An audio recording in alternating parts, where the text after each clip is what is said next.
You know, I spend most of my time here working on screenplays and all the important stuff that makes money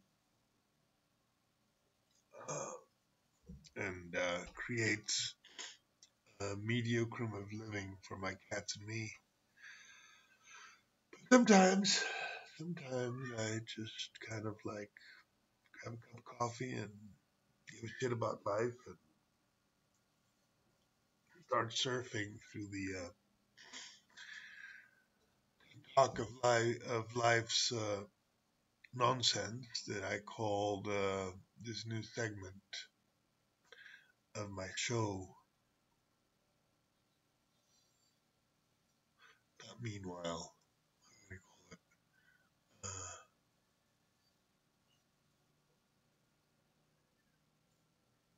while. No,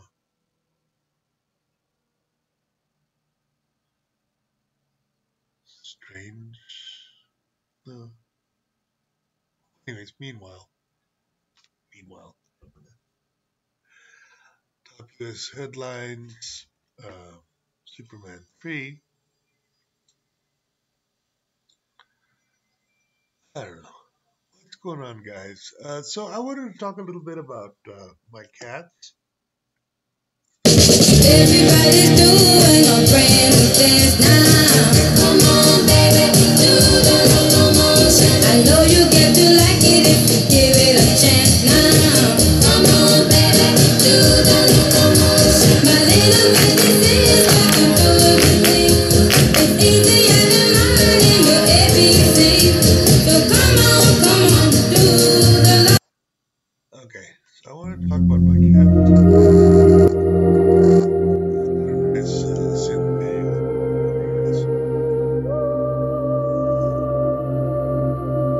I love these AIs. Anyways, as you all know, Ramira adopted four babies. She had four babies. They grew up and then she adopted four more. And I have found myself having to feed them because she doesn't have enough milk in her titties to feed all those cats. So I've been forced to get some milk, cold water, glucose, cats with syringes.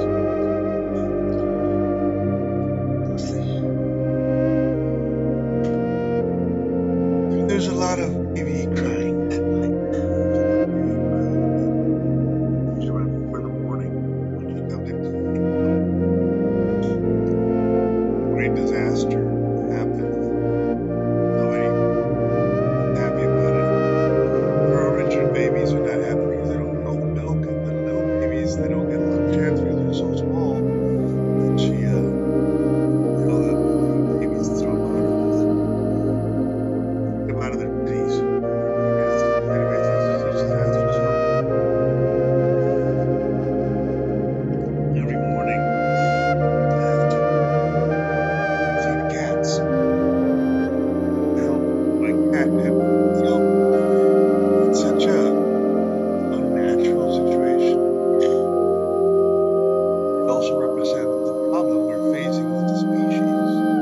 It's like a microcosm of what's going on in Europe and to a certain extent America. So we have a shitload of abandoned baby cats that are not taken care of by their real mother, adopted by societies.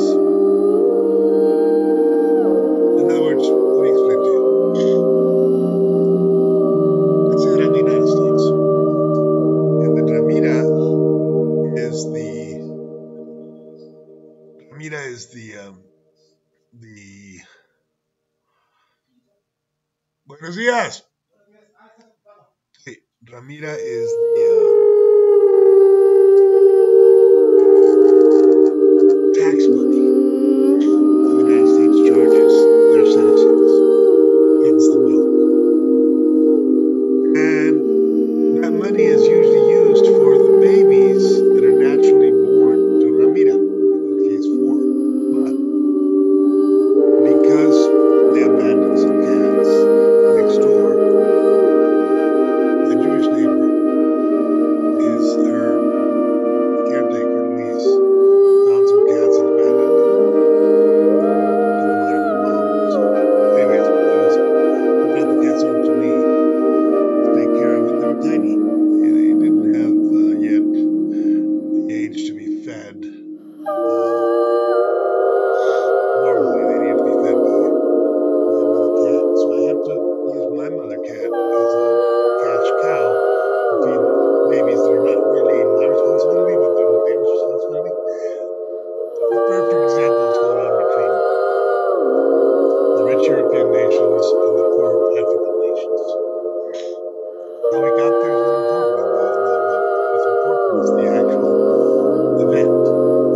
cat.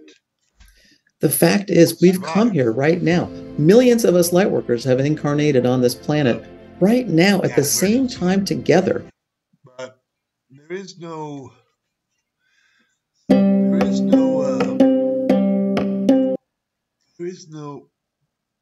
Robin in the world right now. There's no Robin in the world to feed to buy milk for the baby cats. That's the point. There's an imbalance of economic power which leads to mass migration, which will cause chaos, not only for the migrants, but for the people living in the European and North American nations that are accepting the migrants.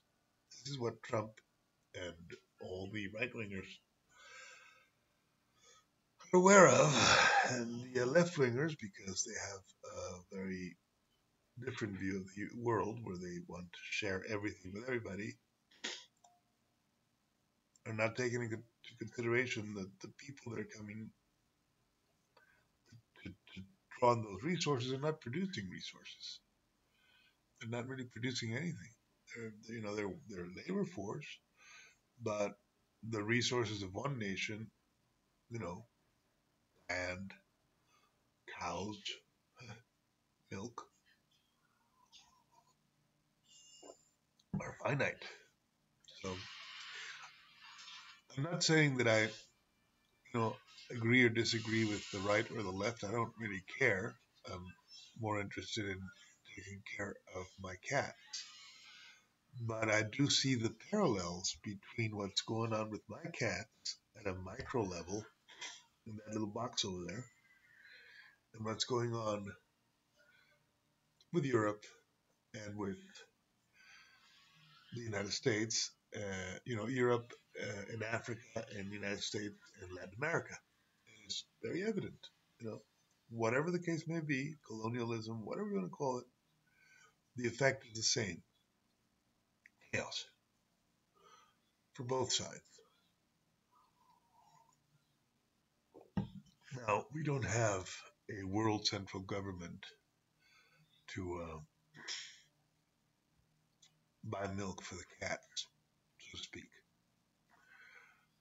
There's no World Bank to bail us out because World Bank is a business. They want to make money doing what they do. They don't give a shit about famine in Africa or chaos in Europe. They're just in it for the money. They're not. What I do for my cats because I love the cats. I love the ones we had naturally and the ones that came in from the neighbors. They're still cats. They're still worthy of life and liberty and the pursuit of meow. They have free speech. They have,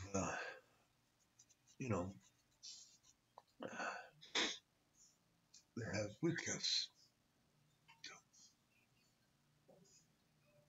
Yeah.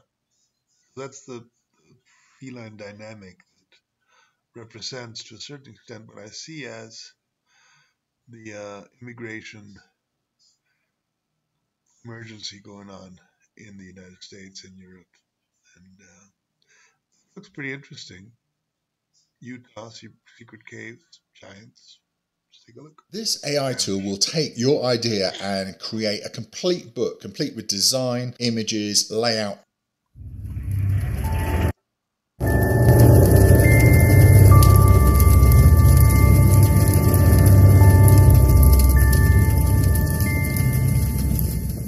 Los gigantes existieron en la vida real, y no se trata de ningún personaje mitológico ni de una fábula.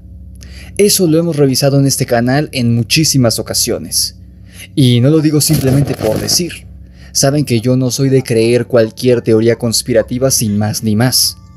Pero en el caso de la existencia de gigantes en específico, hemos revisado una enorme cantidad de pruebas que han sido encontradas en distintas partes del mundo, en distintos puntos de la historia de la humanidad, tales como esqueletos y objetos gigantes, que comprueban que los gigantes en realidad existieron. El problema es que en casi todos los casos en los que se han hallado evidencias irrefutables de que los gigantes existen o existieron, como por ejemplo los esqueletos gigantes que se descubrieron en México en los 90, de un caso que te hablé hace poco, o en el caso de la tumba de Gilgamesh que revisamos apenas la semana pasada.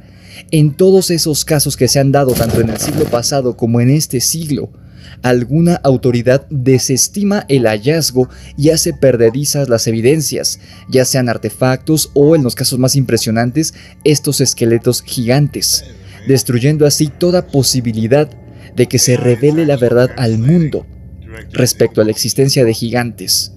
Hace varios años, o quizá aún existen en el mundo.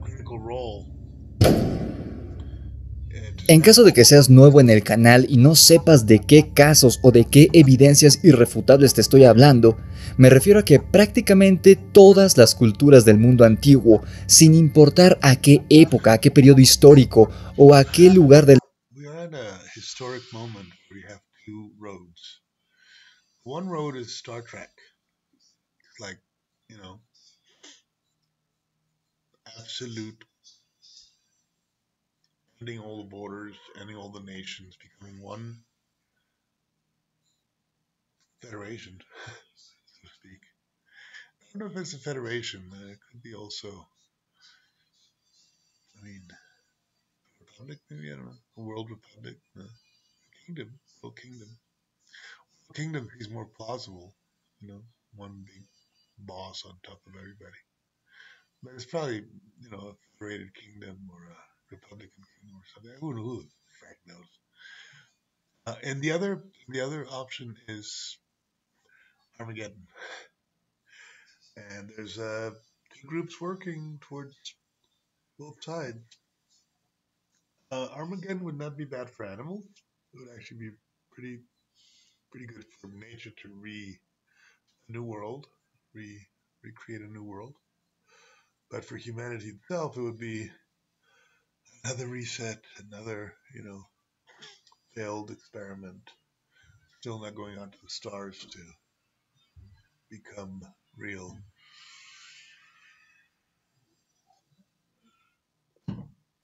¿Quieres subir? Sube. ¿Eh? No sé cuál. Un gato de la barra. Hay gatos en la barra. Yo tengo 3 aquí. Y todos están dormiditos. Forajida. Es que es la barra de abogado. La barra de abogado. La gatita está gorda, ¿no está embarazada?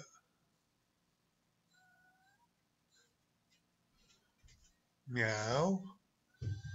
Miau. Yo creo que sí. No mames. Pues son de chipis, ¿no? Sí. Joder. el mundo pertenecieran. Todas estas culturas hablaban sobre conflictos y batallas que ellos tenían, con gigantes que vivían en las montañas o en sitios alejados, y estos gigantes comían hombres, eran devoradores de personas, que eran sumamente agresivos y en la gran mayoría de casos, estos gigantes eran descritos con cabello y barba roja. Incluso aquí en el México prehispánico, donde no había gente de piel blanca y cabello rojo, sino hasta la llegada de los españoles, pero desde siglos antes de la conquista, los aztecas ya hablaban de estos gigantes Quinametzin, de piel blanca y cabello y barba roja. La descripción de gigantes barbirrojos y pelirrojos se comparte en prácticamente todo el mundo, o como gigantes rubios. No se habla de gigantes de otro color de piel o con otro color de cabello o de barba. Eso es algo muy curioso. Igualmente, todas las culturas que hablaban sobre gigantes, que eran básicamente todas las culturas antiguas, afirmaban que tras los conflictos que tenían con estos gigantes que los devoraban a ellos, a los seres humanos, estos pueblos terminaron, en defensa propia, por extinguir a estos gigantes. Y tal vez así, poco a poco en todo el mundo, los gigantes se fueron extinguiendo y se convirtieron en un mito, cuando en realidad se trataba de una realidad plausible y peligrosa para nuestros antepasados de todo el mundo antiguo, ya que los gigantes en caso de que fueran reales, en caso de que estas leyendas y estas historias fueran reales, porque para ellos no eran leyendas, sino que lo narraban como algo real, en caso de que todo fuera real, los gigantes eran el depredador máximo de los seres humanos en algún punto de la historia, incluso más que cualquier animal. Pero ¿por qué razón tendrían interés las autoridades científicas o las autoridades históricas o arqueológicas en tener casi una obligación en evitar que la existencia de los gigantes saliera a la luz pública? ¿Por qué cuando se presentan evidencias como esqueletos o artefactos gigantes que han sido encontrados en algún lugar del mundo, los hacen perdedizos o algo así? Como si deliberadamente quisieran evitar que la existencia de gigantes saliera a la luz y se comprobara. Pues, desde mi punto de vista, porque si se hiciera oficial la existencia de los gigantes, ya fuera en el pasado de nuestro mundo o incluso en el presente, significaría reescribir toda la historia del mundo y de la humanidad, así como todo lo que la ciencia afirma saber sobre la raza humana y nuestro origen, trayendo así distintas crisis sociales en todo el mundo. La humanidad ya no sabría en qué ni en quién confiar, pudiendo generar incluso una rebelión a gran escala, algo mucho más grave, en contra de los gobiernos y las autoridades, tras haber creado a nuestra sociedad basada en puras mentiras. Y es que la existencia de gigantes en el mundo antiguo y la convivencia de estos con los primeros pueblos de la historia sería un vestigio de que el mundo es mucho más antiguo de lo que oficialmente se dice que es. Asimismo, hay una amplia época de nuestro mundo que desconocemos por completo, en el que, al parecer, no solo el mundo era habitado por seres que no eran humanos, como por ejemplo gigantes, personas reptil, entre muchas otras criaturas que son mencionadas en los mitos creacionistas de los pueblos de todo el mundo, sino que además, este mundo en el que al parecer no existían los seres humanos o había muy poco de ellos, se trataba de un mundo científica y tecnológicamente más avanzado de lo que es nuestro mundo hoy en día en nuestra era. Revelaría la existencia de gigantes, la existencia de un mundo anterior al que conocemos, en el que el ser humano está en la cima de la cadena alimenticia ahora, pero se menciona en todas las culturas antiguas este tipo de mundo, el mundo prediluviano o antediluviano, como se le ha denominado, un mundo del que nosotros no tenemos idea que existió, pero hay algunas pistas que dejaron nuestros antepasados. Este mito, esta versión del mundo se menciona en todas las culturas antiguas, y en este mito siempre habitan gigantes, en este mundo antediluviano, incluso en la Biblia judeocristiana en la que muchísima gente cree hoy en día en todo el mundo, y eso que ese es un mito más moderno, y también habla de un mundo antediluviano y en el periodo de la existencia de gigantes. La Biblia judeocristiana, así como el catolicismo, el cristianismo y otros derivados de religiones judeocristianas modernas, podrán diferir en muchas cosas con religiones antiguas, que eran politeístas, por ejemplo, pero hay algo que las dos tienen en común, tanto las religiones judeocristianas como las religiones antiguas, religiones pertenecientes a civilizaciones paganas en América, en Europa, en Asia, en Medio Oriente e incluso en Oceanía. Esto que tienen en común las religiones judeocristianas modernas y las religiones monoteístas del mundo antiguo es que afirman que este primer mundo, el mundo que para nosotros nunca existió, pero que sí existió, este mundo antediluviano, en el que el ser humano no existía o al menos no era la especie dominante, fue destruido por un cataclismo natural de escala global, aniquilando a casi todas las formas de vida que existían y destruyendo absolutamente todo, incluyendo avanzadas ciudades que existían en ese periodo y de las cuales nosotros no tenemos ni idea, porque este cataclismo las destruyó por completo. Diluvio universal, la gran inundación, el Ragnarok, los cataclismos de los Hopi. Todas las culturas tenían un término diferente para hablar de ese fin del mundo, que reseteó, que reinició la vida en la Tierra, y surgió entonces el humano moderno y las civilizaciones de las que nosotros tenemos idea, pues la vida tuvo que comenzar de nuevo hasta llegar hasta nuestros días. Actualmente casi no quedarían evidencias de la existencia de este mundo prediluviano que floreció antes que el nuestro, pues de haber existido, la destrucción de esta primera versión del planeta Tierra debió haberse dado hace alrededor de 5.000 o 6.000 años, si no es que más, incluso 10.000 años.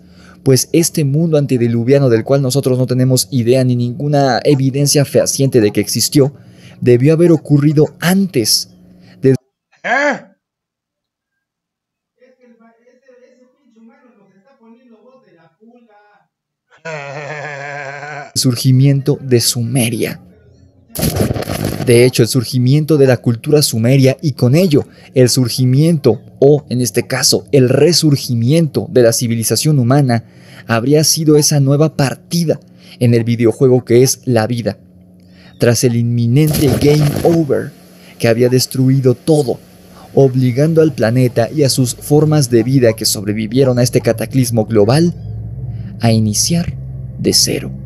Y eso las que sobrevivieron, porque según los mitos antiguos, hubo muchas razas y muchas especies que se extinguieron por completo de la Tierra, con este cataclismo global, que para la mayoría de pueblos antiguos fue un gran diluvio o una inundación universal.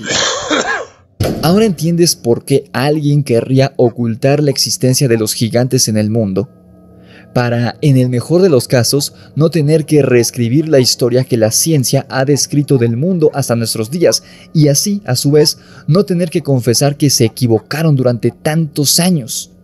Y en el peor de los casos, lo harían para ocultarnos cosas incluso más grandes. Perdón por esta introducción tan larga, pero era necesaria para que comprendas el peso y la importancia del hallazgo que un hombre hizo en Utah, Estados Unidos, en la década de los 50, que es el caso que vamos a platicar el día de hoy. Nuestro protagonista de hoy recibe el nombre de John Brewer, quien afirmó haber descubierto la existencia de una extraña cueva en el desierto de Utah, cerca de la zona de Manti, desde el año 1955, cuando él apenas contaba con 22 años de edad. Según narró John, había sido un anciano de nombre George Keller el que le habló por primera vez sobre esta misteriosa cueva en Utah. Keller le dijo a un joven John Brewer que un nativo americano de nombre Lone Eagle, que se traduce al español como águila solitaria, que era amigo suyo, lo había llevado a esta cueva cuando era más joven. Águila Solitaria era muy amigo de George Keller y solo por eso corrió el riesgo de mostrarle la cueva, pues para su pueblo de indígenas que vivían en la región, esta cueva era un lugar sagrado y ellos la denominaban como la Cueva del Gran Espíritu. Detente a pensar solo por un segundo. Sí, George Keller fue el primer hombre blanco que pisó la Cueva del Gran Espíritu en toda la historia del mundo, al menos en la historia de esa cueva. Pero, si para estos nativos americanos, que esto habrá ocurrido por ahí de inicios del siglo XX, cuando George Keller era joven, ya era un lugar sagrado, al que incluso le habían puesto un nombre, imagina cuántas generaciones de seres humanos llevaban siendo conscientes de la existencia de esta cueva en Utah, así como de la misteriosa y mística aura que existe dentro de la cueva. Porque no se sabe si los nativos americanos anteriores al siglo XX alguna vez descubrieron los secretos que descansaban en el interior de la cueva, pero al menos ni Águila Solitaria ni George Keller supieron jamás lo que realmente había dentro de esa cueva. Era mucho más que una aura misteriosa, había algo físico ahí dentro que gritaba por ser descubierto.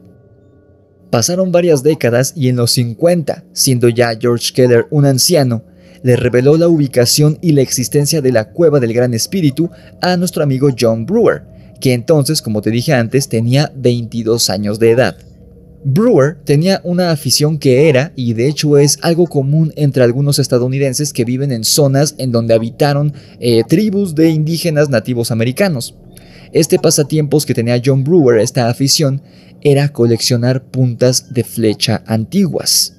Así que, entusiasmado por lo que le había dicho su anciano amigo, el joven John Brewer decidió ir a la cueva del Gran Espíritu para ver si se encontraba puntas de flecha indígenas pertenecientes a siglos anteriores para su colección personal. John encontraría mucho, mucho más que solo puntas de flecha en esa cueva de Utah. Brewer afirmaría muchos años más tarde, cuando habló públicamente de este hallazgo, que la cueva secreta se hallaba en una colina detrás del templo en Manti, Utah. Brewer quedó fascinado cuando entró a la cueva, pues a diferencia de Águila Solitaria o de su amigo George Keller, décadas atrás, John no se conformó con quedarse en los primeros metros después de la entrada a la cueva, sino que se aventuró a explorar la cueva a profundidad. Y fue así como John Brewer fue haciendo insólitos descubrimientos y hallazgos a lo largo de los meses y empezó a llevar un diario de registro de todo lo que encontraba en el interior, así como de dibujos y bocetos para representar lo que había ahí, porque era muy complicado tener una cámara fotográfica en los años 50 para un chico común y corriente tan joven. Una vez pasados los primeros metros de la entrada de la cueva, se encontraba una cámara secreta, que era lo realmente impresionante de lo que había ahí dentro, cuya entrada tenía unos 9 metros de altura. Ni Águila Solitaria ni George Keller entraron jamás a esta cámara secreta, o al menos Keller no se lo dijo a John Brewer, y por el estado en el que encontraría la cámara secreta, se dio cuenta de que su amigo y este indígena Águila Solitaria nunca habían entrado ahí, ni siquiera sabían que existía probablemente esta cámara secreta.